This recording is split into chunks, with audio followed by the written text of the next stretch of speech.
एक ऐसा ज्योतिर्लिंग जहां आज भी स्पर्श दर्शन होते हैं। जी हाँ, मैं बात कर रही हूँ भीमा शंकर ज्योतिर्लिंग की। Hello everyone, welcome to my YouTube channel live with Shiv भूबी।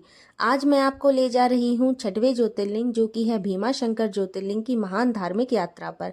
उससे पहले आप सभी मेरे चैनल को सब्सक्राइब करें, वीडियोस को लाइक करें और बेल आइकन प्रेस करें ताकि आने वाले टाइम में इसी तरीके के ट्रैवल ब्लॉग्स मैं आप सभी के साथ शेयर कर सकूँ। भीमा शंकर ज्योतिर्लिंग पुणे से लगभग 130 किलोमीटर की दूरी पर है, जहां पर आप कार, बाइक और बस किसी से भी आ सकते हैं। हम गए थे अपनी बाइक से क्योंकि हमें रास्ते के व्यूज़ एंजॉय करने थे। यदि आप पुणे के बस स्टैंड से यहाँ पर आना चाहते हैं तो बस स्टैंड का नाम है शिवाजी नगर बस स्टैंड। और यदि आप पुणे के रेलवे स्टेशन से यहाँ पर आना चाहते हैं तो आपको डायरेक्ट टैक्सी मिल जाएगी, नहीं तो आप शिवाजी नगर बस स्टैंड से भी यहाँ तक आ सकते हैं।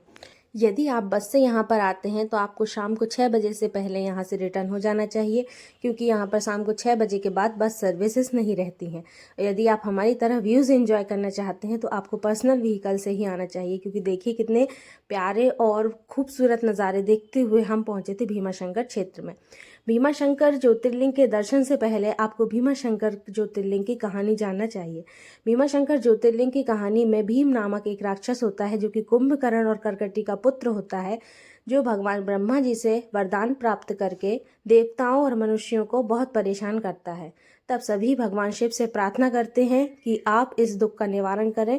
तब भगवान शिव उस भीम को इसी स्थान पर वध कर देते हैं और इस स्थान पर भगवान भीमा शंकर ज्योतिर्लिंग के रूप में स्थापित हो जाते हैं। यह कथा पाप विनाशक और इस ज्योतिर्लिंग की महानता को प्रदर्शित करती है। कहते हैं कि भीमा शंकर ज्योतिर्लिंग के दर्शन से सारे पाप और सारे कष्ट कट जाते हैं। यदि आप भीमा शंकर क्षेत्र के आसपास के सारे प्लेसेस कवर करना चाहते हैं तो आपको यहाँ पर सुबह जल्दी आकर दर्शन कर लेने चाहिए, क्योंकि टाइम बढ़ने के साथ भीड़ काफ़ी बढ़ती जाती है। यहाँ पर जो आसपास नेचुरल प्लेसेस हैं उसकी एक स्लाइड वीडियो में मैंने आगे इंक्लूड की हुई है, तो आप वीडियो को पूरा देखते जाएं, आपको वो स्लाइड मिल जाएगी।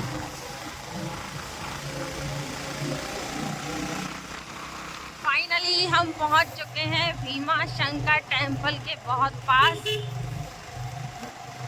सुबह 5 बजे के निकले हुए थे हम और अब बज रहे हैं पूरे 9 बजने वाले हैं। फाइनली यहाँ अपने डेस्टिनेशन पर पहुंच चुके हैं। रास्ता बहुत बहुत बहुत खूबसूरत था। रास्ते में बहुत सारे हमें पहाड़ दिखे, बहुत प्यारे प्यारे एक डैम दिखा, तो ये रास्ता भी बहुत प्यारा था। ये है वहाँ के सामान की एक दुकान की तस्वीर, ये खाने पीने वाली दुकानों की तस्वीर, और ये रहा हमारा मंदिर का प्रवेश द्वार, जहाँ पर हमने प्रसाद लिया और प्रसाद लेने के बाद लाइन में लग गए। 1 घंटे में हमें दर्शन हो गए थे। हम 10 बजे लगे थे, 11 बजे दर्शन हो गए थे। और ये वहाँ का मेन गेट है जो हम कुछ इस तरीके से देख पा रहे थे। हमने दर्शन किए थे चांदी के कवर में, क्योंकि यहाँ पर ओरिजिनल ज्योतिर्लिंग के दर्शन केवल सुबह 5 बजे तक होते हैं, उसके बाद इन पर चांदी का कवर लग जाता है। ये ओरिजिनल ज्योतिर्लिंग। ये है वहाँ का बरामदा। जब यहाँ पर निर्माण कार्य नहीं चल रहा होता है तो मंदिर की खूबसूरती देखने लायक होती है। ये वहाँ पर बैठकर हमने कुछ देर पाठ किया था और फिर बाहर आकर हमने अपनी बहुत सारी तस्वीरें क्लिक की, जहाँ पर हम अनुभव कर पा रहे थे उस शांति का। और मैं बहुत ज़्यादा खुश थी, क्योंकि मेरे इष्ट देव भी भगवान शिव हैं। तो ये मेरे लिए बहुत सौभाग्य की बात है कि मैंने एक और ज्योतिर्लिंग कंप्लीट किया उनकी ही दया से, उनके बुलावे से।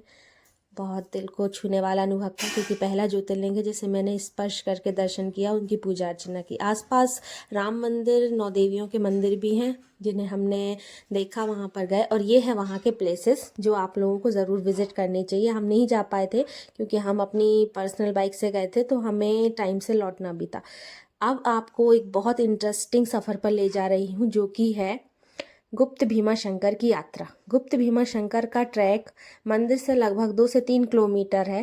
वैसे सभी 2 किलोमीटर बोल रहे थे, पर मुझे लगा पर्सनली कि 4 किलोमीटर है, क्योंकि हम लोगों को चलते हुए ऐसा थोड़ा समझ आया था। ट्रैकिंग बहुत ही खूबसूरत थी, बहुत ही ज़्यादा एंजॉय किया हम दोनों ने। हमें कुछ साथी मिले थे पर वो बहुत धीरे धीरे चल रहे थे और हम लोग बहुत फास्ट चल रहे थे। और यहाँ पर हमें पूरी ट्रैकिंग के दौरान यहाँ के स्टेट एनिमल शेकरू की आवाज़ सुनाई दे रही थी। शेकरू ये वो गिलहरी है जिससे यहाँ का स्टेट एनिमल कहते हैं। दोस्तों हम आज भीमा शंकर जो हमारा मंदिर है, जो भोलेनाथ जी का मंदिर, उसका दर्शन करने के बाद यहाँ पर पास में ही एक गुप्त भीमा शंकर एक जगह है, सुना है वाटरफॉल भी है वहाँ पर। तो वो जाने का रास्ता कुछ इस तरीके से आप देख सकते हैं। तो यहाँ पर ट्रैकिंग करते हुए मैं और वैशाली दोनों एक नया अनुभव शेयर कर रहे हैं। लेने की उम्मीद में, एक नया एक्सपीरियंस करने की उम्मीद में हमने ट्रैकिंग करने का डिसाइड किया। तो बड़ी मुश्किल से तो हमें ये रास्ता मिला। हम पूछ कर कुछ लोगों से पूछा, कुछ रास्ते में लोगों के लिए उनसे पूछते हुए हमें बड़ी मुश्किल से ये रास्ता मिला। तो हम जा रहे हैं। कुछ युवक और युवती भी मिले हमें रास्ते में, शायद फ्रेंड्स थे। वो हमारे साथ आ रहे थे, लेकिन पता नहीं क्यों पीछे कहीं फ़ोटो लेने के चक्कर में रुक गए।